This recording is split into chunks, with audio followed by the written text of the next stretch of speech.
Assalamualaikum, salam sejahtera, salam Ramadan dari Stadium Majlis Perbandaran Selayang.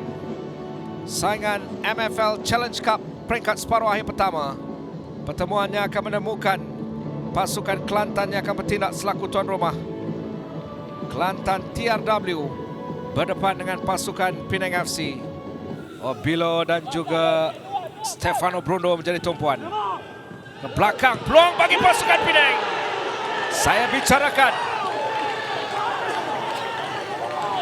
Stefano Bruno berada di posisi terbaik untuk membuka tirai jaringan, menewaskan Nazwa seawal minit kedua perlawanan. Ya, aturan sepakan melalui corner ini cukup baik dan kalau kita lihat balik Dylan menghantar bola di kawasan depan dan ya ada satu tandukan flick daripada TC Kipri dan kalau kita lihat balik Stefano Bruno tidak duduk dalam satu kawasan, pergi untuk attack bola itu dan ya satu tapping yang mudah untuk mendapatkan jaringan yang pertama untuk pasukan Penang. Ataupun set piece cari di bahagian tengah, tandukan dan itu dia.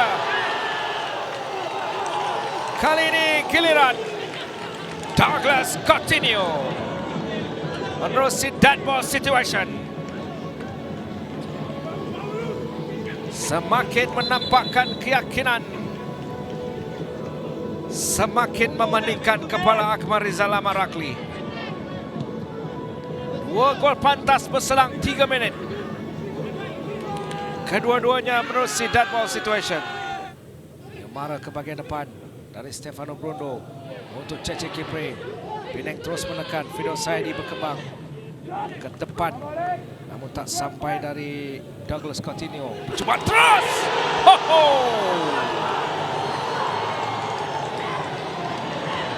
Satu ledakan bak peluru dari Jose Protera untuk jaringan yang ketiga buat pasukan Penang FC. Dan ini satu hasil yang cukup baik.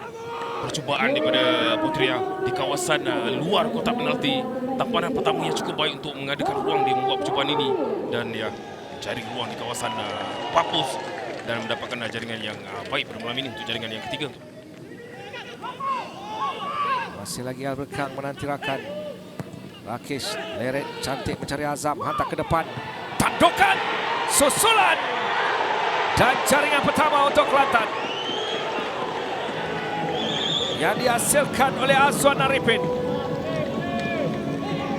Satu kesilapan dan itulah kali pertama Kelantan datang dengan serangan berbahaya yang membuahkan hasil untuk jaringan yang pertama minit ke-22.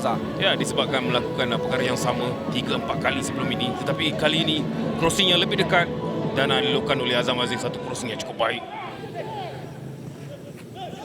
Albert Kang antaran 1-2. Kelantan terus mengasak. Rakesh hantar ke tengah, tampanan dari Albert Kang. Percubaan jaringan yang kedua untuk meletakkan Faris Izam selaku penjaring kedua buat pasukan Kelantan. Sentuhan satu touch, 2 touch yang dilakukan oleh mereka dan ya sekali lagi Emrakis yang mencipta ruang ini untuk mendapatkan jaringan melalui Faris. Tetapi ada tamparan daripada Albert Kang untuk membuat assist kepada Faris dan ya satu percubaan kaki kiri di kawasan Papus untuk menewaskan Ramadan untuk jaringan yang kedua untuk pasukan Kelantan. Albert Kang bergerak secara solo. Percubaan dari Albert Kang. Masih dalam permainan Nicholas Sanzo. Percubaan, tampanan dari Ramadan. Kesibukan melampau, melayan lawatan demi lawatan dari pemain-pemain Kelantan. Ya, 2 percubaan dalam masa 2 minit. Yang pertama melalui Albert Kang menggunakan kaki kiri, cuba membuat sepakan lencongan tetapi dapat dibaca oleh Ramadan. Dan bila bola itu pergi di mana kedudukan Enzo, sekali lagi Enzo cuba membuat percubaan melalui shooting yang baik untuk mendapatkan percubaan on target. Dan sepakan penalti untuk Kelantan.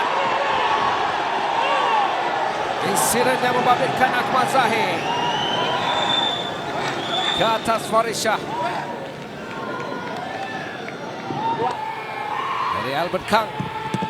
Tampanan terlepas, terselamat.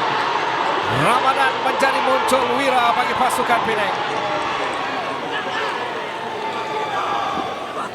Ya, pembacaan yang baik daripada Ramadan. Tetapi kalau kita lihat balik kedudukan Albert Kang, agak mudah juga Ramadan untuk membaca di mana sudut yang akan ditendang ataupun disepak oleh Albert Kang untuk mendapatkan jaringan melalui sepakan penalti ini.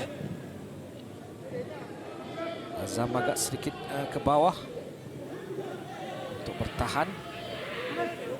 Dylan depan dengan Farisha, masih lagi Dylan, hantar ke depan, peluang bagi pasukan Penang untuk Syami, datang dari belakang untuk meletakkan jaringan yang keempat. Selepas bertahan dan bertahan, namun terpaksa akur. Satu pembinaan serangan yang cukup baik dilakukan oleh pasukan Penang. Bahaya kedudukan ini untuk sepakan penalti di penghujung. Insiden membabitkan Azam Aziz. Aksi gerak perlahan. Bagaimana dari belakang dia datang. Sedikit sentuhan. Pastinya berkelebihan. Untuk Izzat Zikri. Sepakan penalti dari Dylan. Umpama peluru. Untuk jaringan yang kelima buat pasukan Penang FC. Ya, jaringan penalti yang cukup mudah daripada Denzel Mazrul. Hanya meletakkan bola itu di kanan pintu gol pasukan Kelantan. Jadi tamat perlawanan dengan berbagai cerita menarik yang dapat kita saksikan di Selayang pada malam ini. Separuh akhir yang pertama Challenge Cup, Kelantan TRW FC 2, Penang FC 5.